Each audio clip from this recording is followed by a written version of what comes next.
29 ফেব্ৰুৱাৰীৰ পৰা আৰম্ভ কৰা বিকাশৰ যাত্ৰা অহা 14 তাৰিখে সামৰণি পৰিব। এই সময়ছোৱাত অসমৰ চুকে কোণে আমি 24,000 কোটি টকাৰ আঁচনিৰ শুভ উদ্বোধন নহলে আধাৰশিলা স্থাপন কৰিছো। যোৱা বছৰ এনেকুৱা আমি আৰু এটা বিকাশৰ যাত্ৰা হাতত লৈছিলো আৰু তেতিয়াও আমি প্ৰায় 26,000 কোটি টকাৰ আঁচনিৰ কাম হাতত লৈছিলো। যোৱা কেইদিনমান আগতে ভাৰতৰ প্ৰধানমন্ত্ৰী নৰেন্দ্ৰ মোদী ডাঙৰীয়া গুৱাহাটীলৈ আহিছিলে আৰু তেখেতে 16,000 কোটি টকাৰ আঁচনি অসমৰ ৰাইজৰ বাবে উৎসৰ্গা কৰিছিলে। যোৱা কেইদিনমান আগতে তেখেত যোৰহাটলৈ আহিছিল আৰু যোৰহাটত 18,000 কোটি টকাৰ আঁচনি শুভ উদ্বোধন কৰিছিল। অহাকালি তেখেতে নতুন দিল্লীৰ পৰা জাগিৰোডৰ এখন সভা সম্বোধন কৰিব আৰু সেই সভাত তেখেতে আৰু 30,000 কোটি টকাৰ আঁচনি ৰাইজৰ বাবে উৎসৰ্গা কৰিব। অৰ্থাৎ আমি যদি গোটেইখিনি যোগ বিয়োগ কৰি চাওঁ তেতিয়াহ'লে আমি দেখা পাওঁ যে যোৱা 2 মাহৰ ভিতৰতে অসমত প্ৰায় 1 লাখ কোটি টকাৰ আঁচনি হয় শুভ উদ্বোধন হৈছে নহলে আধাৰশিলা স্থাপন হৈছে। আমাৰ ৰাজ্যত মই 2001 চনৰ পৰা বিধায়ক হৈছো। বয়সে 50ৰ দেওনা পাৰ কৰিছে। আজিলৈকে আমাৰ ৰাজ্যত এই ধৰণৰ উন্নতি বিকাশ আৰু এই ধৰণৰ বিকাশৰ কৰ্মযজ্ঞ আমি কোনেও দেখা পোৱা নাছিলো। আজি আপোনালোকৰ মনত আছে যেতিয়া মই থাউৰা বিধানসভা সমষ্টিত নিৰ্বাচনৰ সময়ত আহিছিলো, মই ৰাইজক প্ৰতিশ্ৰুতি দিছিলো যে থাউৰাত আমি এখন মেডিকেল কলেজৰ নিৰ্মাণ কৰিম। আজি মই গৌৰৱেৰে সৈতে ইয়াত থিয় হৈ ক'ব পাৰো যে অহা কেইদিনমানৰ ভিতৰতে ইয়াত মেডিকেল কলেজৰ নিৰ্মাণৰ কাম আৰম্ভ হ'ব আৰু 3 বছৰৰ ভিতৰত আমি নিৰ্মাণ শেষো কৰিম। যি কথা আমি দিছিলো ৰাইজৰ আগত সেই কথা আজি আমি আখৰে আখৰে পালন কৰিব পাৰিছো। আজি আমাৰ বাবে অত্যন্ত আনন্দৰ বিষয় যে 13 কোটি টকা ব্যয়েৰে ডিমৌৰ ৰাইচাৰ গ্ৰাম্য ক্ৰীড়া ষ্টেডিয়ামখনো আজি আমি উদ্বোধন কৰিব পাৰিছো। ভাধৰা হাইস্কুলত প্ৰাংগণত 8 কোটি টকাৰে বিএড কলেজ, আমগুৰিত 10 কোটি টকাৰে ক্ৰীড়া প্ৰকল্প, 10 কোটি টকা ব্যয়েৰে ধোদৰ আলিৰ পৰা বেলেংবাৰী মহন গাঁও হৈ ৰহদৈ আলিলৈ নিৰ্মাণ কৰা পথৰ শুভ আৰম্ভণি, দিচাং বান্ধৰ সোঁপাৰে নঙলাপাৰাৰ পৰা বাঁহগড়লৈ বগীবিল এলেকাৰ সুৰক্ষা আদি বিভিন্ন আঁচনিও আজি আমি এই সভাৰ পৰাই শুভ উদ্বোধন কৰিছো। প্ৰধানমন্ত্ৰী নৰেন্দ্ৰ মোদী ডাঙৰীয়াৰ সপোনৰ আঁচনি জল জীৱন মিছনৰো আজি আমি 72খন পানী যোগান আঁচনি ৰাইজৰ বাবে মুকলি কৰিছো। শ্ৰদ্ধাৰ ৰাইজ, শিৱসাগৰ মেডিকেল কলেজৰ লগে লগে তেতিয়াৰ থাউৰা সমষ্টি আৰু আজিৰ ডিমৌ সমষ্টিত আমি ৰাস্তা ঘাট উন্নয়নৰ বাবে বহুতো আঁচনি হাতত লৈছিলো। নিৰ্বাচনৰ সময়ত মই প্ৰতিশ্ৰুতি দিছিলো যে খামুন দিৰৈঘাটৰ পৰা ডিমৌ হৈ ধাইবাৰীলৈ যোৱা পথছোৱা বহলো কৰা হ'ব, সবলীকৰণো কৰা হ'ব। আজি এই সভাতে 82 কোটি টকা খৰচ কৰি 35 কিলোমিটাৰ ৰাস্তাটোৰো আজি আমি ইয়াতে শুভ আৰম্ভণি কৰিছো। শ্ৰদ্ধাৰ ৰাইজ, ঠিক একেধৰণে দিখৌমুখৰ ফেৰীঘাটৰ পৰা নাজিৰা টাউন ONGCলৈ 28 কিলোমিটাৰ পথৰ ভূমি পূজন 100 কোটি টকাৰে আৰু শিৱসাগৰ নগৰত 19 কোটি টকাৰে পানী যোগান, আমগুৰিত 15 কোটি টকাৰে পানী যোগান, পৌৰসভাৰ আৱৰ্জনা নিষ্কাশন, শিৱসাগৰত এটা সুন্দৰ 13 কোটি টকাৰে চাৰ্কিট হাউচ আৰু আমাৰ বিভিন্ন স্থানত আদৰ্শ অংগনবাদী কেন্দ্ৰৰো আমি ইয়াত আধাৰশিলা স্থাপন কৰিছো। অৰ্থাৎ ডিমোত স্থাপন হ'বলগীয়া মেডিকেল কলেজখনক বাদ দি আজি আমি ইয়াতে 323 কোটি টকাৰ আঁচনিৰ শুভ উদ্বোধন কৰিছো আৰু মেডিকেল কলেজক যদি আমি ধৰি লওঁ প্ৰায় 1 কোটি টকাৰ আঁচনি আজি আমি শিৱসাগৰ জিলাৰ ৰাইজৰ বাবে ইয়াতে উদ্বোধন নহলে আধাৰশিলা কৰিবলৈ সক্ষম হৈছো। শ্ৰদ্ধাৰ ৰাইজ, এই বিকাশৰ কৰ্মযজ্ঞ আমি ভৱিষ্যতলৈও চলাই ৰাখিব লাগিব। মোৰ বিশ্বাস আপোনালোকৰ আশীৰ্বাদত 2025 চনত আমি আকৌ এনেকে 30-40 হাজাৰ কোটি টকাৰ আৰু আঁচনি হাতত ল'ম আৰু ৰাইজৰ মাজলৈ আকৌ আহিম। বিকাশৰ কৰ্মযজ্ঞ আমাৰ অসমখনত আমি চলাই ৰাখিম। ইয়াৰ উপৰিও শিক্ষামন্ত্ৰী ৰণোজ পেগু ডাঙৰীয়া উপস্থিত আছে। আমি এটা নতুন আঁচনি হাতত লৈছো যে আমাৰ যিমান হাইস্কুল আছে, যিমান হায়াৰ ছেকেণ্ডাৰী স্কুল আছে, প্ৰতিটো হাইস্কুল আৰু হায়াৰ ছেকেণ্ডাৰী স্কুলত আমি 7 কোটিৰ পৰা 9 কোটি টকা দি আমি অসমৰ প্ৰতিখন হাইস্কুলত ডন বস্কো সেন্ট মেৰিজতকৈও আমি ধুনীয়াকৈ নিৰ্মাণ কৰিব খুজিছো। আজি আমাৰ বিধায়কসকলে ইতিমধ্যে প্ৰায় 500খন হাইস্কুলৰ আধাৰশিলা স্থাপন কৰিছে। অহা বছৰ আমি আৰু 1000-2000 স্কুলত আমি নিৰ্মাণৰ বাবে হাতত ল'ম। শ্ৰদ্ধাৰ ৰাইজ, প্ৰধানমন্ত্ৰী নৰেন্দ্ৰ মোদী ডাঙৰীয়াৰ আশীৰ্বাদত আজি আমাৰ ৰাজ্যখন চাৰিওফালে আগবাঢ়ি গৈছে। শিৱসাগৰ জিলাৰ 26খন চাহ বাগিচালৈ আজি আমি 26খন এম্বুলেন্সো আগবঢ়াইছো। আজি আপোনালোকে দেখা পাইছে যে এই গোটেই কাম কাজবিলাক আমি যিটো গতিত আগুৱাই লৈ গৈছো, যিটো গতিত কাম কাজৰ পৰিচালনা কৰিছো, অসমত যি ধৰণে শান্তিৰ এটা নতুন যুগৰ সৃষ্টি হৈছে, মই বিশ্বাস যে আজিৰ পৰা কেইবছৰমানৰ ভিতৰতে আমাৰ অসমখন ভাৰতৰ ভিতৰতে এখন সৰ্বশ্ৰেষ্ঠ ৰাজ্যত পৰিণত হ'ব, তাত মোৰ কোনো সন্দেহ নাই। শ্ৰদ্ধাৰ ৰাইজ, আপোনালোকে মনত পেলাওক আমাৰ চৰকাৰখনৰ বয়স কিমান? 2 বছৰ 8 মাহ। 21 চনৰ 10 মেত আমি শপত গ্ৰহণ কৰিছিলো। শপত গ্ৰহণৰ পিছতেই কোভিড আৰু কোভিডৰ সৈতে আমি যুদ্ধ কৰিছিলো। ঘৰে ঘৰে ভেকচিন প্ৰদান, দুৰ্ভগীয়াজনক চিকিৎসা প্ৰদান, 8 মাহ সময় আমাৰ পাৰ হৈ গৈছিল। 2 বছৰ আমি কাম কৰিব পাৰিছিলো। কঠিন পৰীক্ষাৰ মাজেৰে আমি পাৰ কৰিছিলো। মই যেতিয়া নিৰ্বাচনৰ সময়ত ৰাইজক কৈছিলো যে আমাৰ চৰকাৰ শাসনলৈ আহিলে 1 লাখ ল'ৰা ছোৱালীক চৰকাৰী চাকৰি দিম, মোকো কোনেও বিশ্বাস কৰা নাছিলে।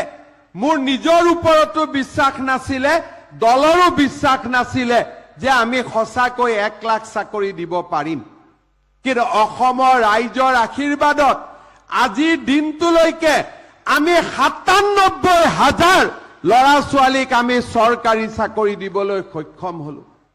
আৰু তাতকৈ ডাঙৰ কথা, অসমত চাকৰিৰ নামত যিখন দালালৰ বজাৰ চলি আছিল, সেই দালালৰ বজাৰখনো আমি সদায়ৰ কাৰণে বন্ধ কৰি দিবলৈ সক্ষম হলো।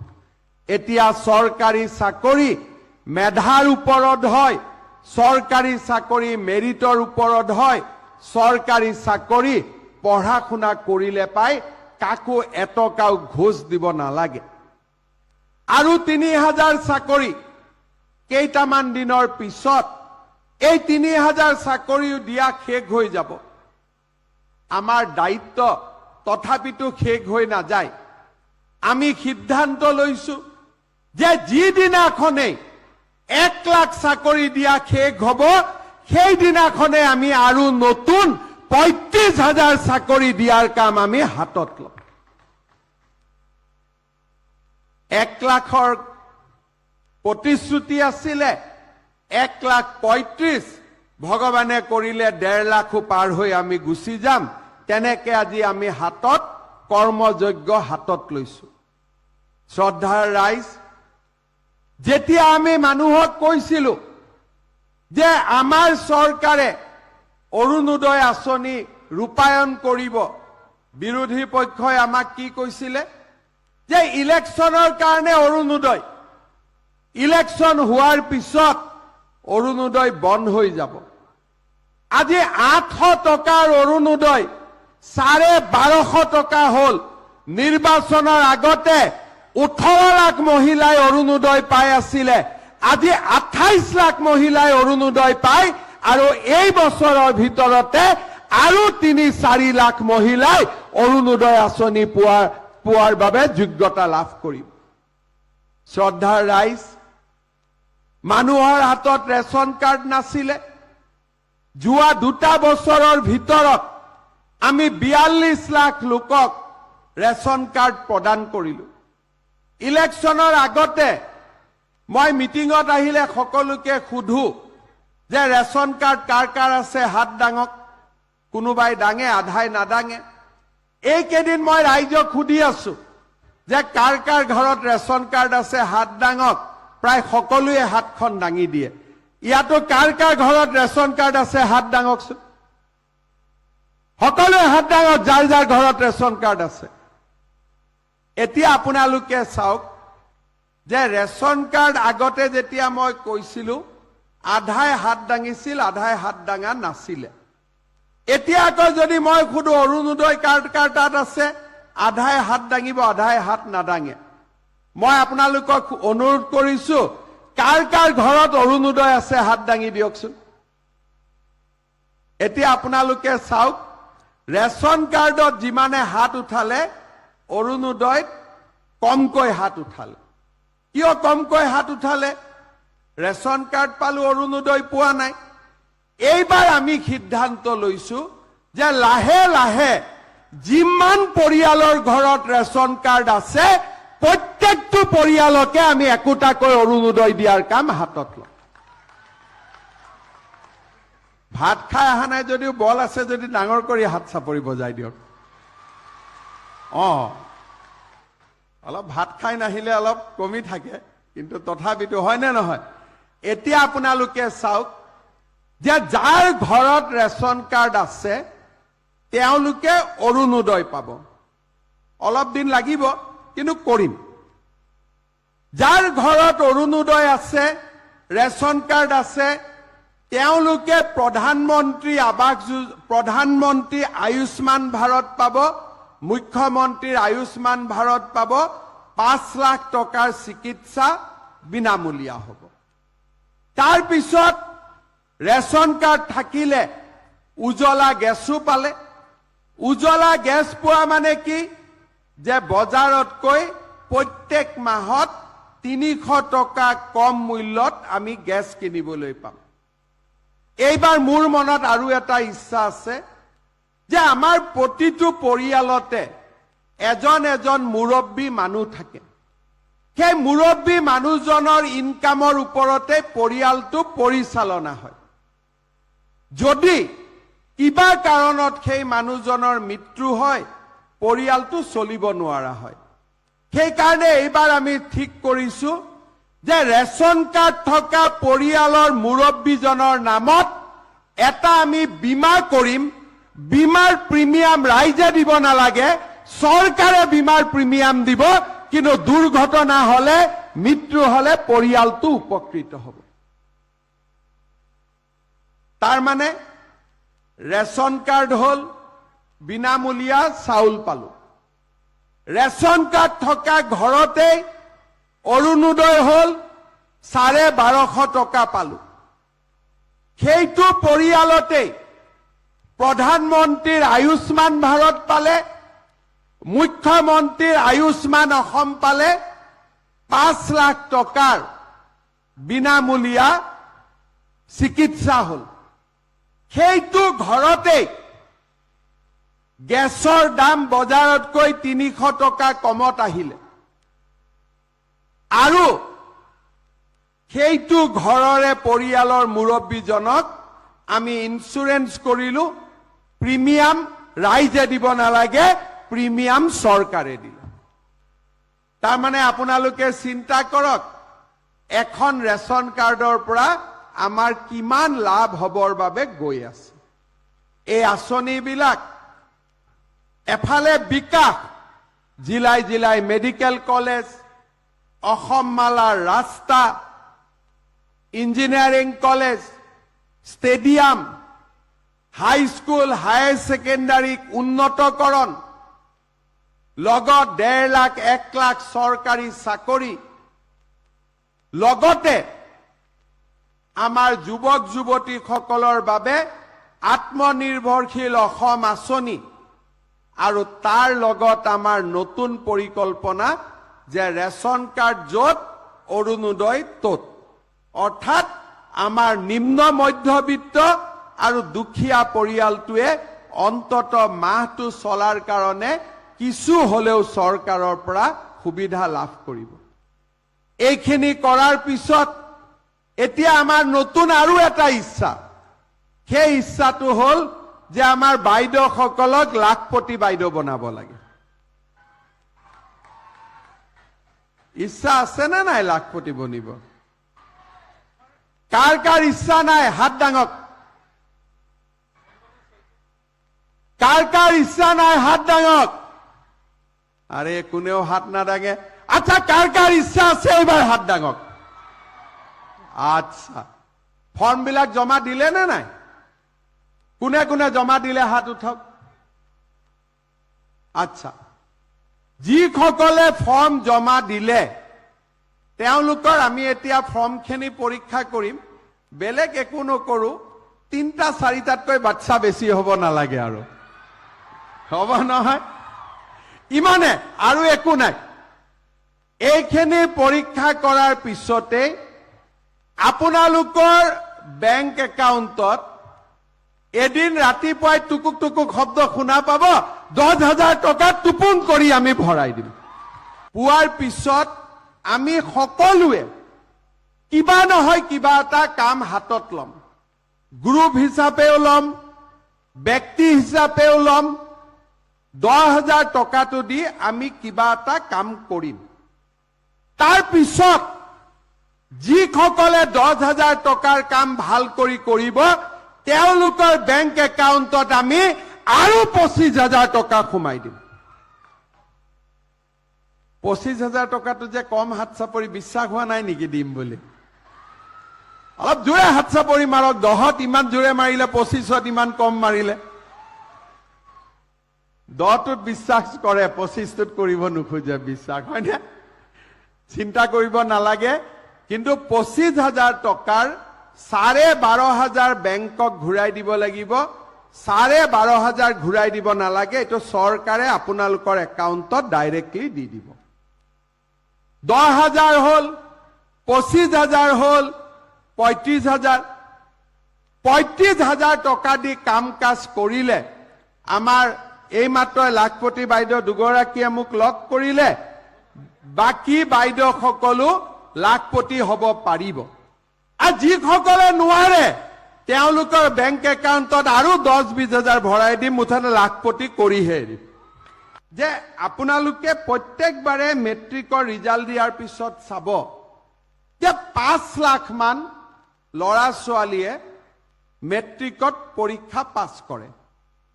কিন্তু যেতিয়া কলেজত আমি নামভৰ্তি চাওঁ তেতিয়াহ'লে দেখা পাওঁ যে ইমান ল'ৰা ছোৱালী কলেজলৈকে নাযায়। তাৰমানে মেট্ৰিক পাছ কৰাৰ পিছতেই বহুত ল'ৰা ছোৱালীয়ে শিক্ষা এৰি দিয়ে। তাৰমানে কি হয়, আমাৰ মানৱ সম্পদৰ ক্ষতি হয়। মই যদি কওঁ কলেজত আহক, দেউতাক মাকৰ টকা পইচাৰো কথা আছে, এডমিশনৰ ফিজ দিব লাগে, অহা যোৱা ভাড়া দিব লাগে, কিতাপ কিনিব লাগে। ল'ৰাটোক কলেজত পঠালেও ছোৱালীজনীক পাৰিলে ভাল দৰা এটা চাই বিয়া দি দিয়ে, আৰু কিছুমান দেউতাক মাকে কষ্ট কৰি হলেও ছোৱালীজনীক কলেজলৈকে পঠায়। শিক্ষামন্ত্ৰী আৰু মই আলোচনা কৰি দেখিছো যে যিমান ল'ৰা ছোৱালীয়ে, বিশেষকৈ ছোৱালীয়ে মেট্ৰিক পাছ কৰে, তাৰ আধা ছোৱালী কলেজত নাযায়। এইবাৰ আমি এটা নতুন আঁচনি হাতত লৈছো। চাইকেল আছেই, স্কুটি আছেই, বিনামূলীয়া নামভৰ্তি আছেই। এইবাৰ আমি সিদ্ধান্ত লৈছো যে মেট্ৰিক পাছ কৰি যিমান ছোৱালীয়ে কলেজ বা হায়াৰ ছেকেণ্ডাৰীত নাম লগাব, তেওঁলোকৰ বেংক একাউণ্টত আমি 10,000 টকা ভৰাই দিম, যাতে ছোৱালীজনীৰ পঢ়াৰ দায়িত্ব চৰকাৰে ল'ব পাৰে। হায়াৰ ছেকেণ্ডাৰী পাছ কৰি যদি ডিগ্ৰীত নাম লগাই আমি 12,500 টকা দিম, আৰু যদি ডিগ্ৰী পাছ কৰি ডিব্ৰুগড় ইউনিভাৰ্চিটি, শিৱসাগৰ ইউনিভাৰ্চিটি, গুৱাহাটী ইউনিভাৰ্চিটিত নাম লগাই আমি 15,000 টকা দিম। এতিয়া কিছুমানে মোক কৈছে যে ল'ৰাবিলাকক দাদা নিদিয়ে নেকি? মই ক'লো ৰখ, আমিতো ল'ৰাৰ পেটৰ পৰা জন্ম হোৱা নাই, ছোৱালী পেটৰ পৰাহে জন্ম হৈছো। কোনোবা ইয়াত আছে নেকি ল'ৰাৰ পেটৰ পৰা জন্ম হোৱা? আছে? কোনোতো নাই। সেইকাৰণে মই ভগাই লৈছো। মই কি ভগাই লৈছো যে ল'ৰাটোক পঢ়ুৱাৰ দায়িত্ব দেউতাক মাকৰ, আৰু ছোৱালীজনীক পঢ়ুৱাৰ দায়িত্ব মামাৰ। অৰ্থাৎ ছোৱালীজনীক চৰকাৰে পঢ়াব, ল'ৰাজনক দেউতাক মাকে পঢ়াব। আৰু আমি যিমান ল'ৰা ছোৱালী মেট্ৰিক পাছ কৰিছে, সিমান ল'ৰা ছোৱালীক আমি কলেজত নিব লাগিব, নাৰ্ছিং স্কুলত নিব লাগিব, স্কিল